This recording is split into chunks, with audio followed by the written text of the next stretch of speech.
তাহলে বন্ধুরা বেগুন সুন্দরীর জন্য এখন আমি বেগুনগুলো কেটে নেব। বেগুনের বোটা কিন্তু আমি এখানে কাটবো না, একদম এইভাবে কেটে নেব। দেখুন লম্বা করে বেগুনটা পোকা আছে না একটু দেখে নিলাম, নিয়ে তারপরে এইভাবে কেটে দেবো। একটা বেগুন আমি 4 ভাগ করে কেটে নেব। তাহলে বন্ধুরা এভাবে আমি সমস্ত বেগুনগুলো কেটে নিয়েছি, এবার আমি ধুয়ে নিয়ে আসবো।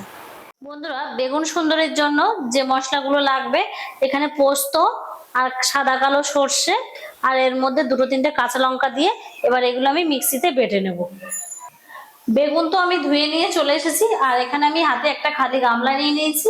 এর মধ্যে আমি দেব কিছুটা পরিমাণ মতো হলুদ গুঁড়ো, আর দেব লবণ, আর এর মধ্যে দিয়ে দেবো একটু তেল, সর্ষের তেল দিয়ে এর মধ্যে আমি দিয়ে দেবো বেগুনগুলো সব।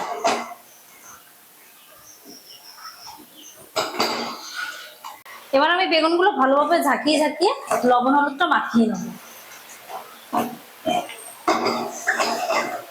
বেগুনের গায়ে, যে প্রত্যেকটা বেগুনের গায়ে যাতে লবণ হলুদটা ভালোভাবে মাখে।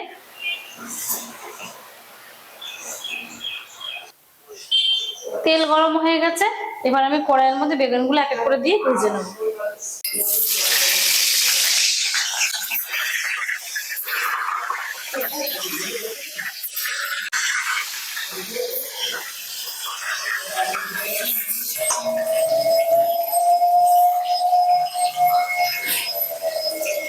দেখুন হালকা লাল লাল করে ভেজে নিয়েছে, এবার আমি এগুলো তুলে নেব।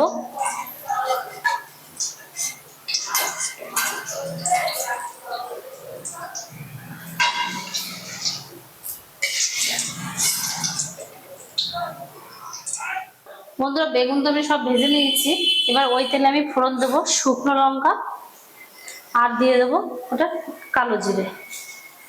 এবার আমি দিয়ে দেবো তেলের মধ্যে পরিমাণ মতো লবণ, আর দিয়ে দেবো পরিমাণ মতো হলুদ গুঁড়ো, আর একটু দিয়ে দেবো জিরে গুঁড়ো দিয়ে এই মশলাটাও আমি ভালোভাবে ভেজে নেবো তেলের সাথে। এবার আমি দিয়ে দেবো সর্ষে পোস্ত বাটা,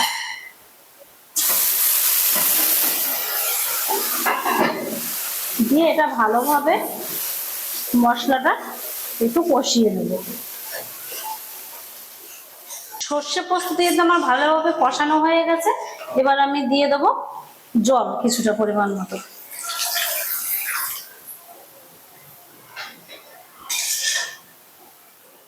ঝোল তো ফুটে গেছে, এবার আমি ভেজে রাখা বেগুনগুলো এক এক করে ঝোলের মধ্যে দিয়ে দেবো।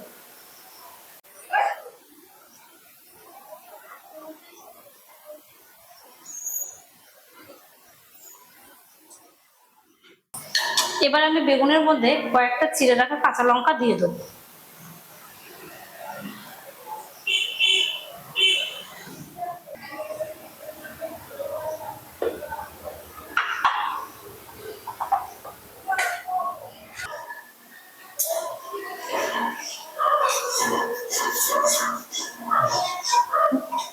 দেখুন বন্ধুরা আমাদের বেগুন সুন্দরী তো রেডি হয়ে গেছে।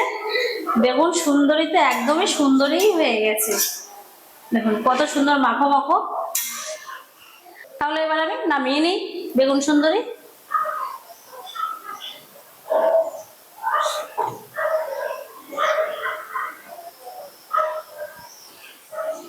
তাহলে বন্ধুরা আপনারা তো প্রথম থেকে শেষ অবধি দেখলেন, আমাদের ভিডিওটা কেমন লাগলো আপনারা কমেন্টের মাধ্যমে জানাবেন এই বেগুন সুন্দরী রেসিপিটা। তাহলে আজকের ভিডিওটা এই অবধি বন্ধুরা, পরবর্তী ভিডিওর জন্য আমার পাশে থাকবেন, আমার চ্যানেলটি সাবস্ক্রাইব করবেন।